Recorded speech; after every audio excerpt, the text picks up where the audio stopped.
Hi everyone, Chillax here and welcome back to another Anchor Panic video. So as you can see before you, both Momiji as well as Crianca have finally arrived for the global server version 2.2, and today we're going to go over everything you need to know about whether to pull or pass on these operators, what these operators do, how to build them, and how to run them effectively in across different game modes such as Arena PvP. So without further ado, let's begin. Now, should you pull or pass on Momiji and or Crianca?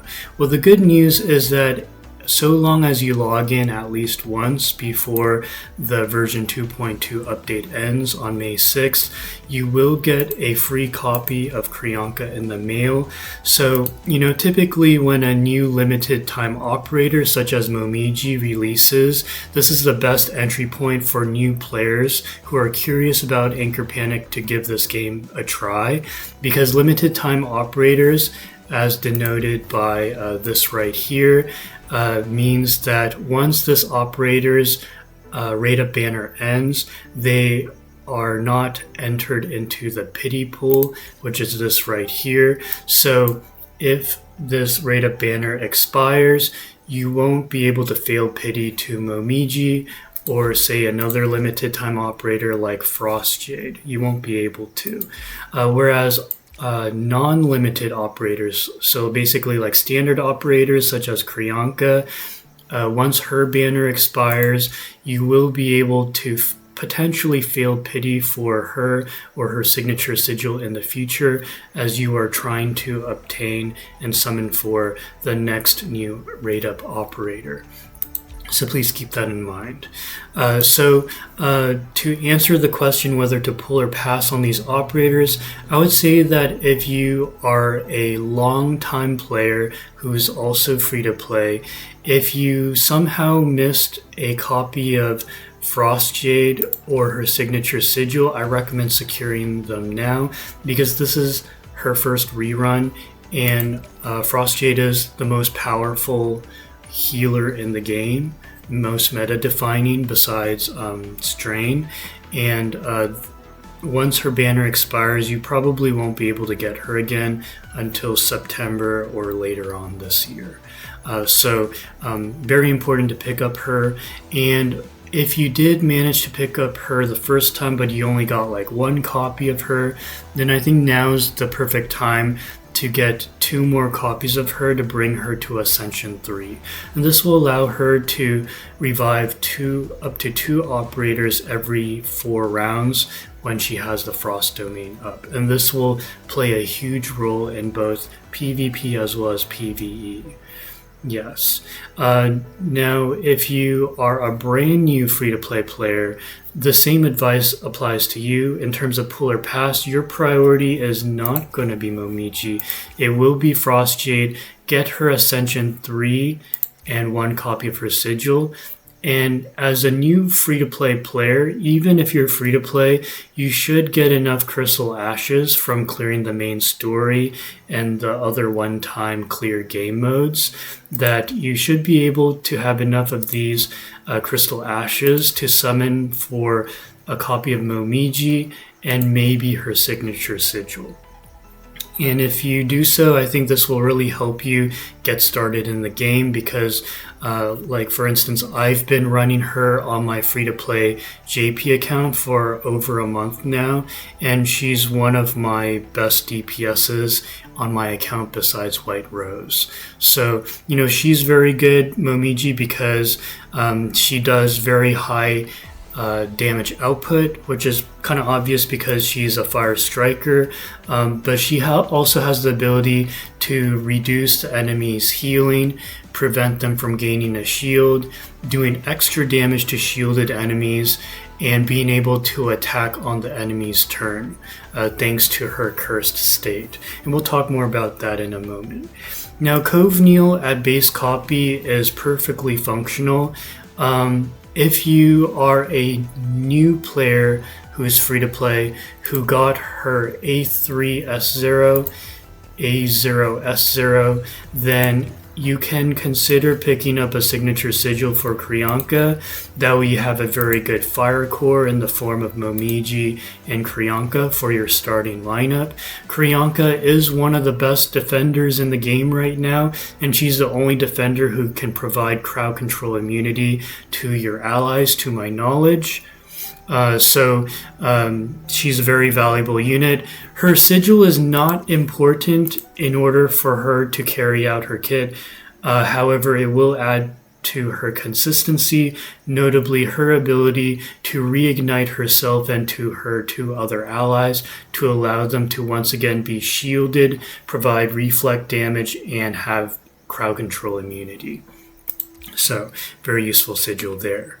Now, if you are a whale, then what I would recommend is you go for A4 S6 for Frostshade. This allows you to have double revives as well as 100% chance to energy burst on round 1, which allows you to cast the Frost Domain and immediately revive KO'd allies on your side of the field on as early as round 1. So that's very good.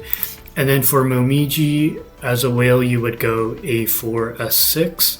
You go A4 because this allows you to stay in the curse state longer, and by consuming 1 Foxfire as opposed to 2 whenever doing that Wildfire AoE move.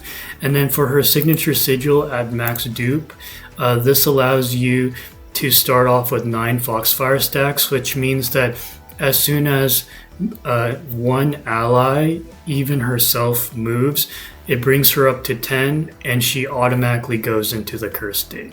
And this allows her to also, upon leaving the curse state, to have enough Foxfire stacks to re-enter it pretty quickly. And so this really optimizes her damage output. And as a whale, if you want, you can bring Crianca A3 or A4, either S0 or as high as you want, because for A3 this allows her to revive and reapply the crowd control immunity stuff, and then her signature sigil at max dupe allows her to 100% chance reapply the reignite, which allows her to apply the crowd control immunity past round 2 more consistently. So that's very good. Okay, so now that I've gone over those considerations, this is one of the 3 really spicy Momiji skins that you can pick up if you decide to support the game. This is the Ethereal Noons melody, and I'll go ahead and hide my camera so I can play the animation for you guys. そんなに強くなさると溢れてしまいますよ。終わりましたらわらわのこともきちんと拭いてくださいますよね。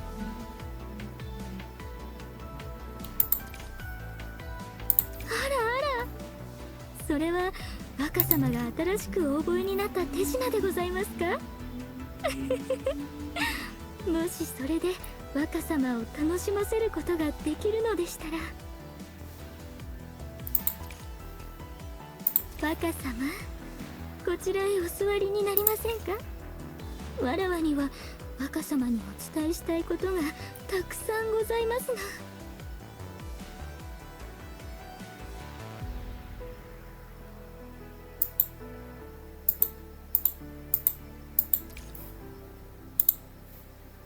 Okay, so don't worry guys, I will have a part 3 to the complete animated skin animation video as well as energy burst video if there's enough interest. So let's get right into just summarizing what these operators do before we go into how to build these 2 operators. So we'll start off with Momiji first. So like I mentioned before, Momiji is a fire striker whose entire kit revolves around entering her curse release state upon gaining 10 stacks of Foxfire. And this is the reason why her signature sigil is super important, because at base copy, her signature sigil allows her to start with 6 Foxfires, and if you have Momiji as the slowest operator on the field, after her 4 allies act, she will have 10 Foxfire stacks to enter the curse state when she moves.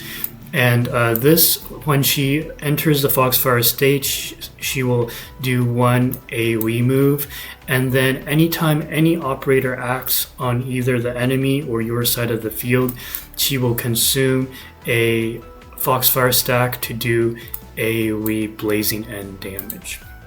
Her talent 2 allows her, whenever she consumes a Foxfire stack, to get increased fire damage and defense pierce. Up to 6 stacks, and this allows her to eventually have really good late game damage. And then her energy burst is a high damaging move that the damage to the primary target increases by the amount of burn stacks on that enemy. Now this incentivizes you to build her in a fire homology team with at least one other fire operator. However, as I will show you later, Brandon proved with his PvP team that you actually don't even need the fire homology for Momiji to be a powerhouse. So this is like the cherry on top, but not super necessary for you to see really good damage by Momiji.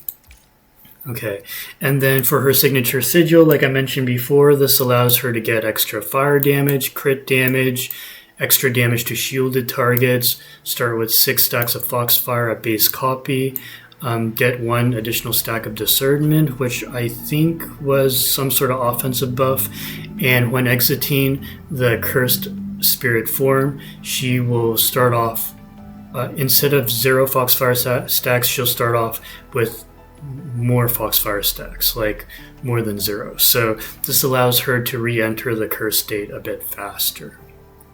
Okay, so in terms of how to build Momiji, there's 2 ways to build her depending on whether you run her with fire homology activated or with her as the only fire operator on the team.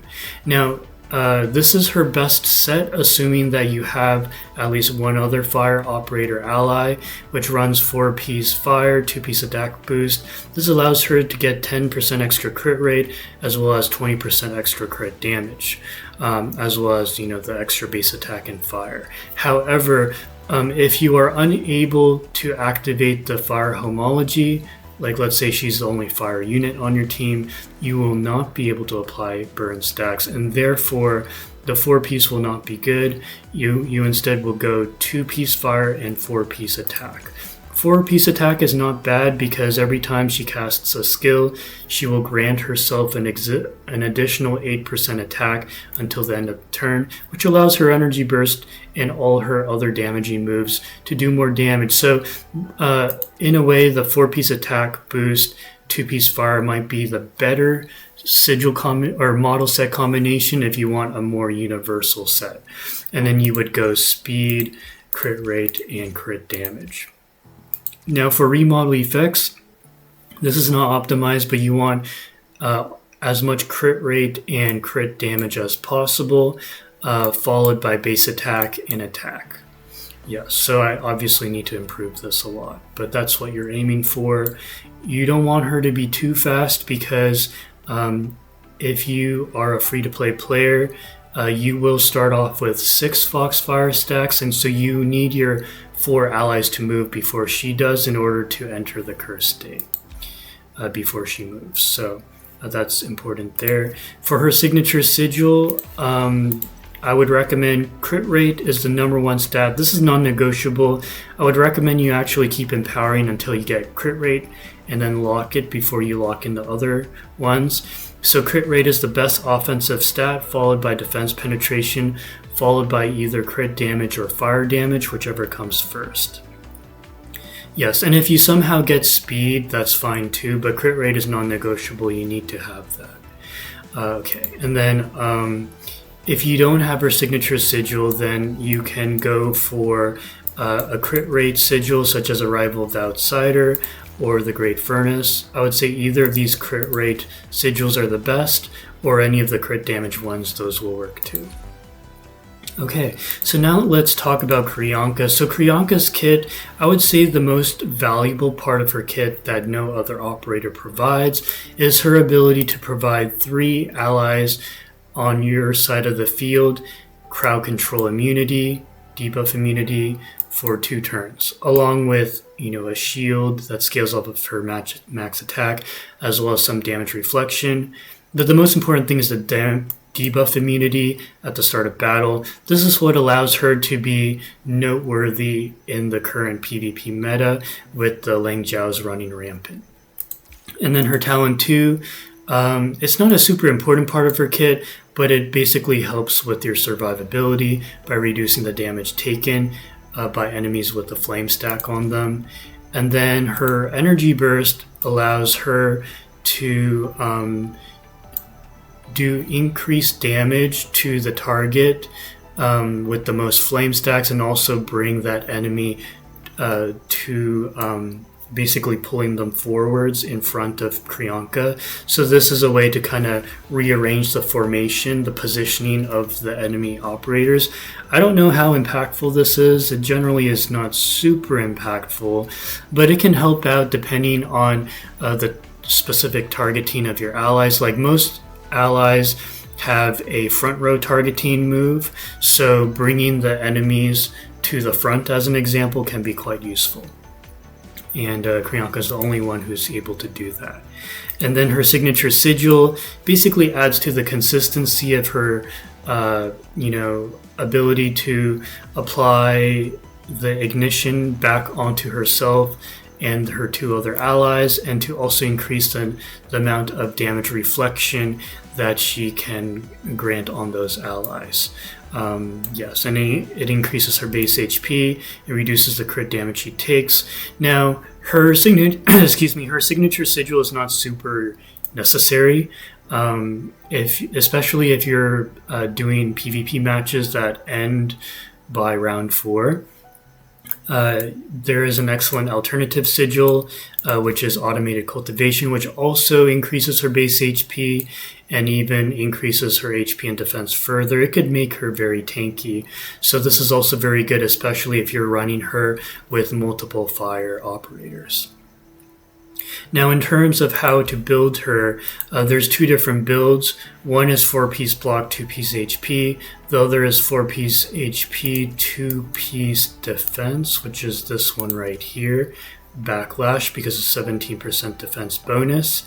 And for the stats, you would go HP, base HP, and HP, or you go HP, base HP, defense. Or you can go speed, HP, HP, or speed, HP, defense. Many different combinations. Claus Sensei in his guide on Discord mentioned that Model 4, it's best to have HP. And he explained a scenario where this is important, because otherwise if your Crianca is too fast, it defeats a certain part of her kit. I forget what that reason is, but I'll include it in the comment section below. Yeah, but anyways, for me personally, I'm going HP, HP, HP, but you can also go HP, HP defense. I don't think it makes too much of a difference. Actually, HP, HP defense might be the best, but up to you. And then the remodels, this is not optimized yet. You will go 5 out of 5 block chance, 5 out of 5 shield enhance, as much HP, base HP and HP as possible, followed by defense. And maybe a little bit of speed if you want, it's completely up to you. But yeah, the defensive stats are all very useful on her. And then for her signature sigil, I think that this is probably the best combination. HP for sure, followed by defense. As a rule of thumb, for any defender or any operator you want to build super tanky, you want both HP and defense. And then the third stat line can be either shield strength or speed. I got shield strength first, so I decided to stick with that. So this makes her extremely tanky. Yes. Okay, so now that I've gone over that, let's go over two different showcases running Crianca in PvP as well as Momiji in PvP. Now, I want to give a huge shout out to both Mikoto as well as Brandon, two of my guildmates. Sorry, I keep clicking the wrong thing, who cooked up these teams. Now, I was cooking a Momiji / Crianca comp with Mikoto for about 30 minutes before we realized that it was very hard to make them do well together. Not because they are bad together, but because it requires us to take out a very important PvP unit that we just cannot take out. And what I mean by that is typically in a PvP team, you need Frostshade, you need Luna, you need a Ling Jiao, and then you need a PvP unit. It could be Momiji, but Abyssalicia and Frost Knight Dawn tend to work a little bit better. And then, and then you have Crianca, right? But the thing is that it requires you to take out Turn, and Turn is just too important to take out because the drone buffs are extremely important for damage output as well as maintaining speed dominance over your opponent. So that's the big issue that we ran into. However, as soon as we took Momiji out and kept Crianca in, and we also modified the allies such that Ling Jiao has the highest attack, with her mind body, it's very easy to do. And then Frostjade, we made her the lowest HP, which is very easy to do as well because Frostjade's heals scale off of attack, so it's not like you want HP on Frostjade anyways. So by doing it that way, when we enter battle, what will end up happening is that both Crianca, Frostjade, and Ling Jiao are unable to be frozen by the enemies. Yes, so the battle will begin. I'm on defense, and you'll notice that there will be a red planet orbiting the rear 3 allies of Mikoto, and those are the ones who are CC immune. Yes, so because Ling Jiao is CC immune right now, so she'll be able to retaliate with her own energy burst, and this gives his Frostjade free reign to set up the Frost Domain, because she's also CC immune.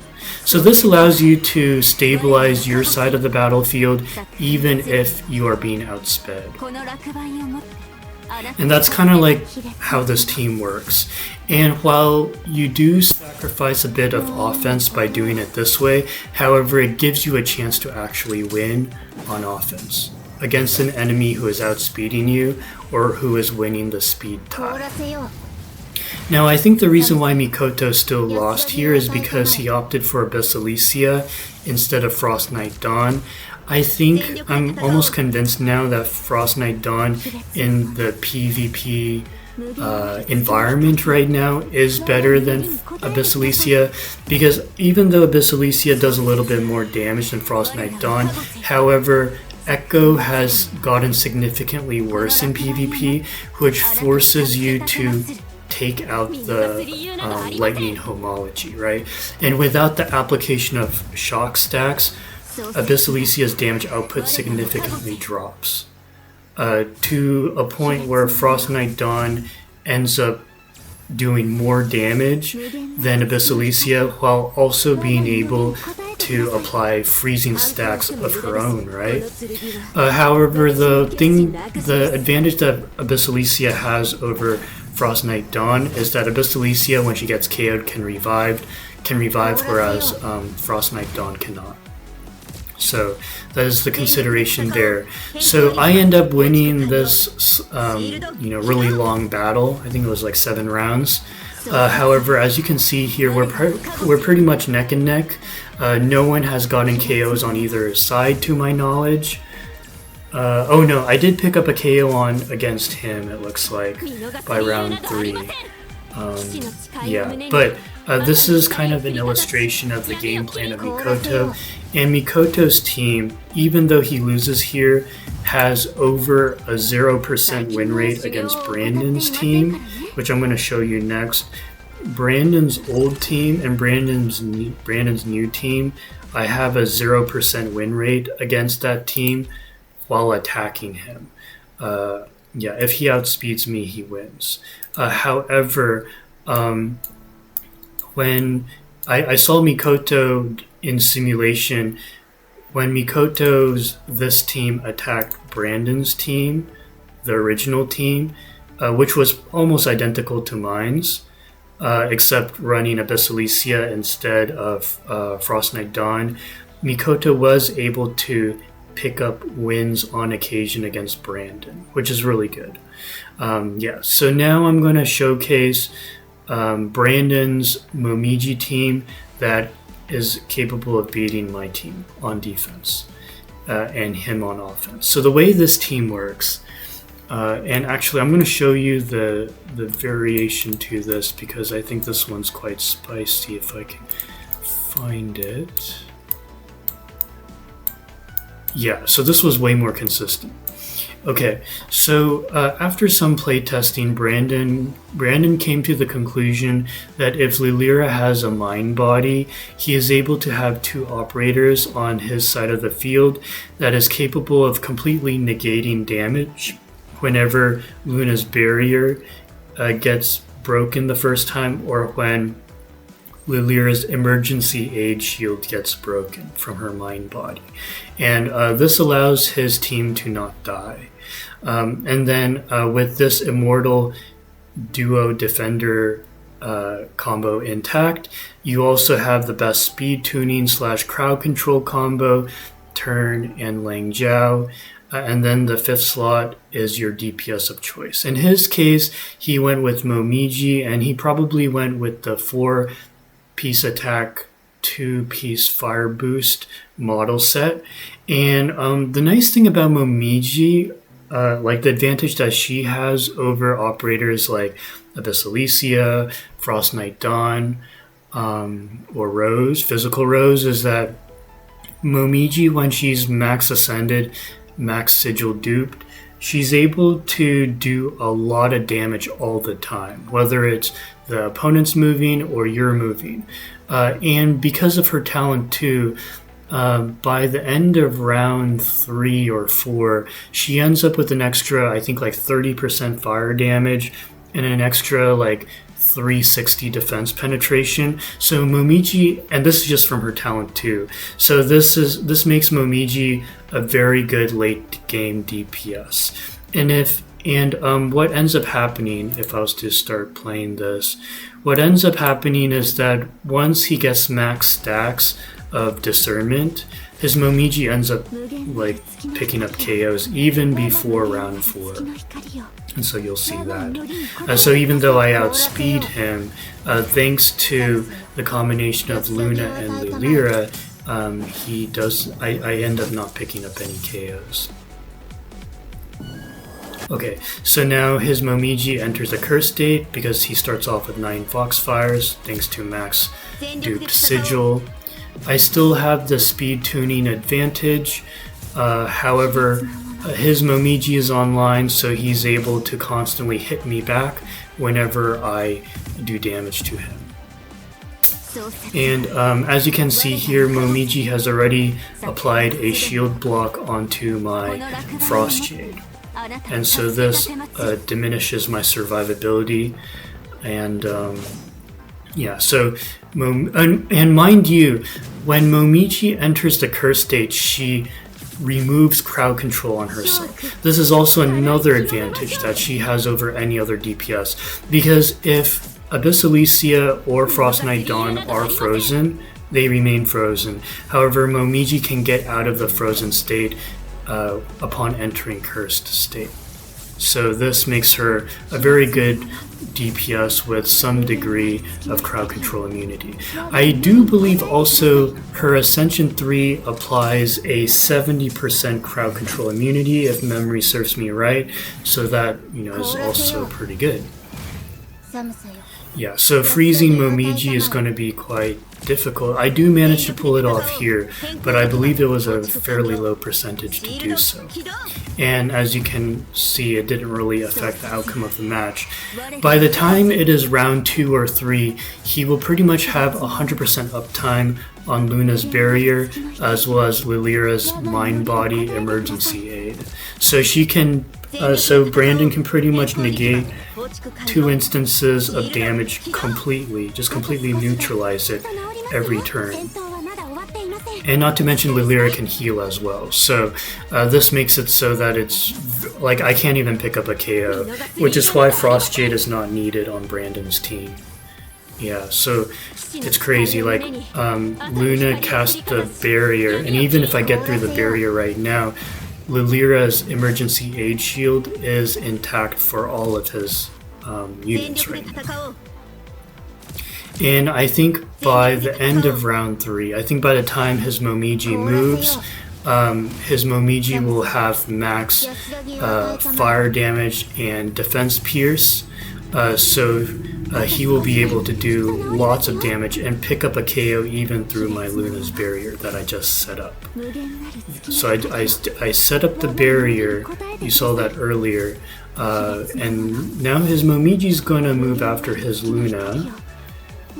And he should pick up a KO. I think he'll break the barrier, and then... Yes. And now he re-enters the cursed state. He picked up 2 KOs, and a 3rd KO. Yeah. And now we enter round 4, and I'm pretty sure he picks up a KO on my turn this round. And then my Luna lasts for 2 more turns, but with the shield block now on Luna, as well as, you know, round 6, that's when our defense and our healing starts to drop and offense goes up, then, you know, he has full control. And as you can see, none of his operators died, even though I went first.